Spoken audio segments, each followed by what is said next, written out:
search of the Elden Ring. Emboldened by the flame of ambition.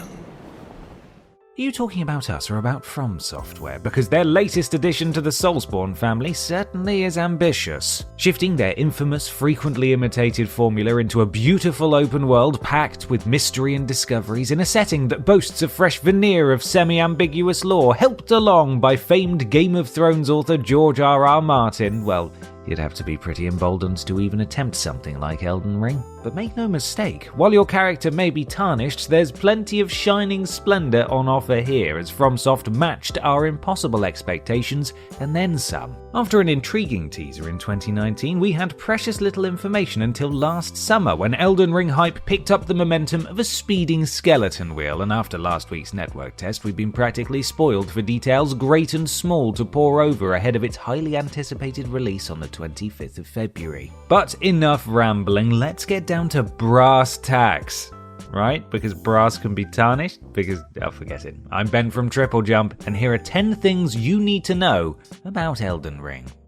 Number 10. The open world. One of the biggest changes to the Soulsborne playbook is the open world of Elden Ring itself. Any fears of FromSoft losing their uniquely labyrinthine levels in place of copy and paste outposts and map marker checklists can officially be laid to rest. The starting area of Limgrave, featured in the network test, was expansive, but it felt far from empty, packed with so many handcrafted areas full of mystery, begging you to explore its secrets and frequently rewarding a curious mind with cool new goodies or horrifying new bosses, or both. The open world areas are known as the Lands Between, legally distinct from Things Betwixt, which are easily traversable thanks to a summonable spirit horse named Torrent, more on him later. Dotted around the map in Zelda style are dungeons, which contain your typical Souls-like level design, from ominous caves to trap-filled catacombs. It won't just be mini slices of Souls-like action though, as the main paths of progression are centered around legacy dungeons, which for this demo was the imposing Stormvale Castle.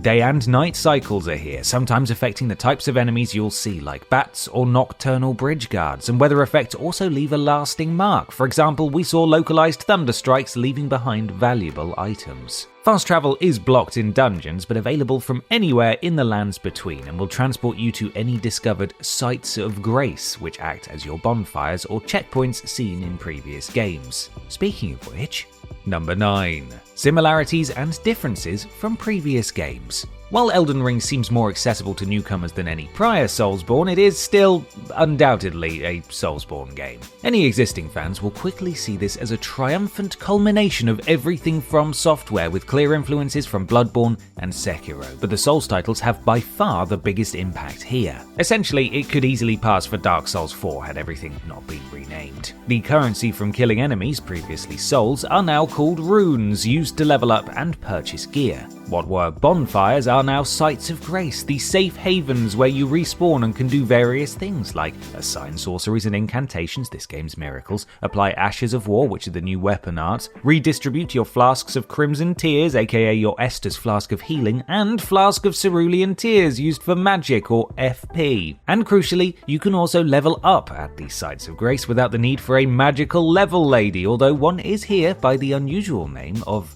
a Finger Maiden. Stats remain most akin to Dark Souls 3 minus the likes of Vitality, with carry load now dictated by strength, and luck has been reworked into Arcane, which will apparently affect certain spells. Number 8. The combat.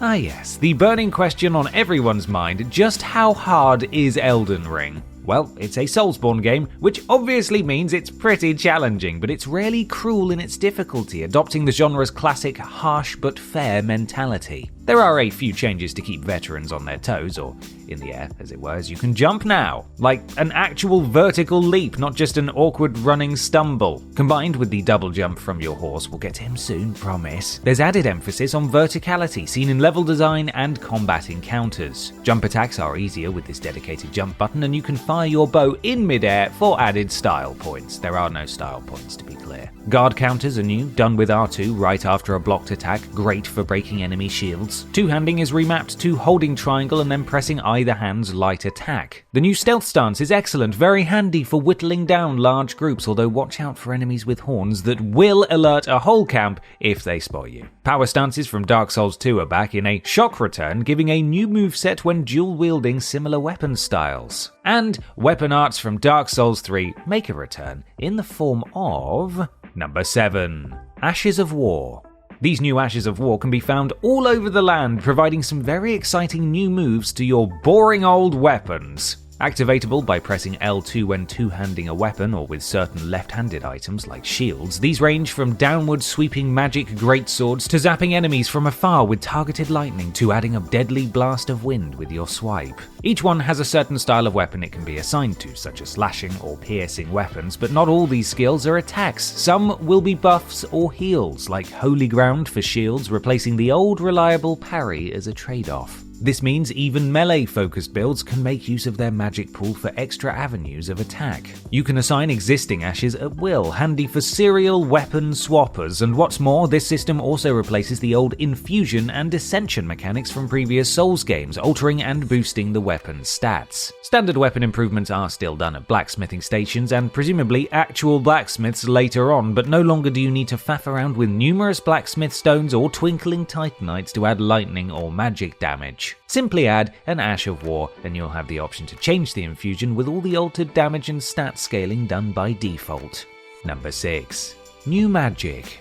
Souls titles have always had a strange love-hate relationship with magic, but in Elden Ring, the old spell-chucking build has never looked more enticing. For magic, you've got two primary options: sorceries governed by your intelligence stat, and incantations, a combination of miracles and pyromancies from prior games tied to the faith stat. You'll need a staff or sacred seal, enough FP to cast, and the relevant spells to be assigned at a site of grace. So far, so familiar. But it's the effectiveness of these spells, combined with the flexibility to have more magic replenishing flasks equipped, that makes arcane builds more viable than ever. Sorceries include the spammable Glintstone Pebble, a wider-hitting Glintstone Arc, pretty magic bubbles, the apocalyptic meteorites, or even the blood magic thorns of Briars of Sin. As for incantations, you have everything from heals and poison cures to the savage beast claws or rejection, which is Emit Force's edgier cousin. Pyromancies are now lumped in with Faith too, with targeted fireballs, wider area attacks, and the combustion-esque spell, wonderfully named,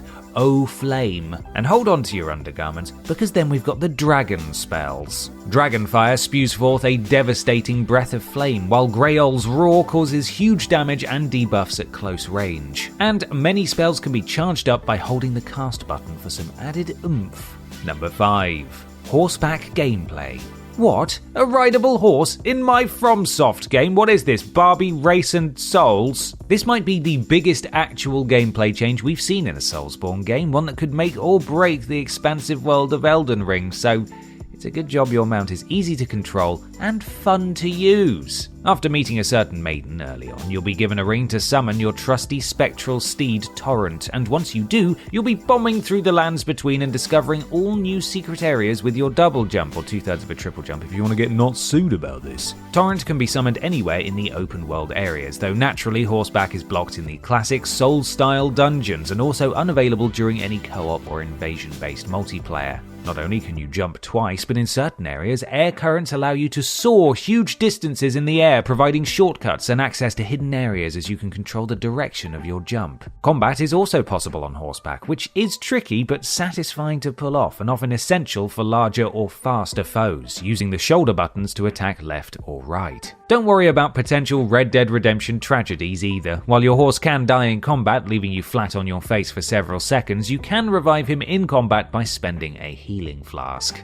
Number 4. Item crafting. Well, Souls has already gone open world, so why not add in a crafting mechanic? Early in your playthrough, the game will remind you that the lands between has an assortment of flora, fauna, and other funky MacGuffins to collect in order to create your own items, ranging from healing consumables to exploding pots to ranged ammunition. You'll need to purchase a crafting kit from an early merchant, and from there you can acquire other recipe books to unlock more craftable items. We're talking fire pots and holy water pots, throwing knives made from animal bones, useful status effect arrows to inflict sleep or poison, rainbow stones to help find hidden paths, fire grease to coat your weapon with fire damage, and rower raisins to replenish your horse's health, just to name a few. On top of the regular crafting, you may also find a flask of wondrous physic, which you can use to create your own custom buffs like restoring stamina or suddenly exploding, if that's more your style. You could easily dismiss crafting as unnecessary busy work, but it's yet another way for players new and old to get an extra edge in this brutal land. Number 3. Graphics and performance. Despite FromSoft's recent narratives, this isn't the age of fire, or gold, or gothic werewolves. We're in the age of new consoles, of 4K 60 FPS. Praise the ray tracing. You better be praising, I swear to God. Actually, hold off on that last one, as ray tracing is missing from launch, but confirmed to be arriving with a later patch. Still, just how does Elden Ring look and run from a technical perspective? They're targeting 4K and 60 frames per second on both the Xbox Series X and PS5, but 60 FPS will be available on performance modes only, where adaptive 4K resolution and load balance aim to keep frame rates stable. With our PS5 build of the game, there were minor frame rate drops in busier areas, but the network test thankfully didn't have any Blight Town levels of slideshow performance. On the Series S, Elden Ring will cap out at 1440p and 60 FPS. Xbox One and PS4 versions will be strictly 30 FPS across all previous gen consoles, boasting resolutions from 1080p on base hardware up to 1800p on the PS4 Pro and up to 4K on the Xbox One X. Slightly controversial is the news that the PC version will be locked at 60 FPS, perhaps a side effect of an engine that has traditionally struggled with glitches when running at higher frame rates, but we know those modders are a resourceful bunch, so we'll likely unlock those excess frames before too long. Number 2. NPCs, enemies, and bosses. Feel free to go off and die in a ditch somewhere.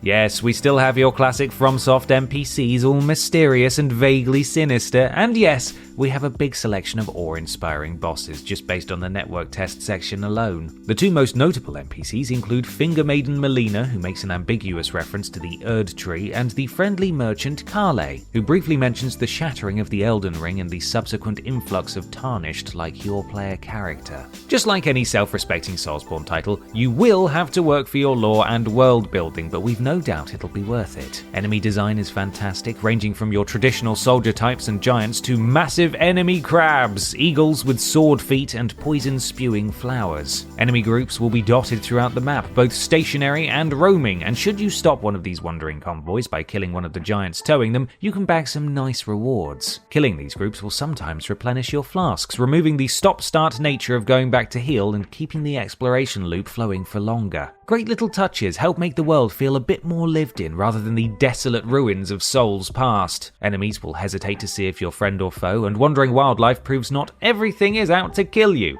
Be wary of the roly-poly sheep, though. And of course, the bosses were spectacular and frequent in number. Just this demo alone included the likes of a Sphinx Cat Guardian, a pumpkin-headed knight, 2 demi-humans, and a good old-fashioned dragon, a Geel, who made quite the entrance. And finally, we're sure that we'll soon learn more nuggets of lore about the Legacy Dungeon's relentless main boss, Margit the Fell.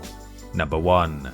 Co-op and PvP summons. The multiplayer is another part of Elden Ring that'll be familiar to Souls veterans. Co-op summons are back, as are invasions, with the associated items familiar in all but name. Anyone wanting online play better get comfortable with carrying a bunch of severed fingers around. There too are fewer limits to where summons can go, less fog walls and more freedom to roam, although you won't be able to summon your mount in multiplayer. Another smart addition are the summoning pools, providing a hub for all signs to appear, meaning you won't have to traipse across the vast map hunting signs, and likewise multiplayer passwords are back, making for easier matchups with friends. You can also leave red summon signs again using a duelist's furled finger, perfect for hosting a Tarnished fight club. For the single-player oriented among you, fear not, you can collect summonable offline spirits to share your fight against larger groups. Use these spirit ashes whenever you see a rebirth monument symbol on the left of your UI to call forth a wolf pack, noble mercenary, even a spirit jellyfish to aid you in tricky areas, but you can only use these once between rests. There are so many small details from the network test, so let us know if we've missed anything out and what you're most looking forward to once Elden Ring drops on the 25th of February.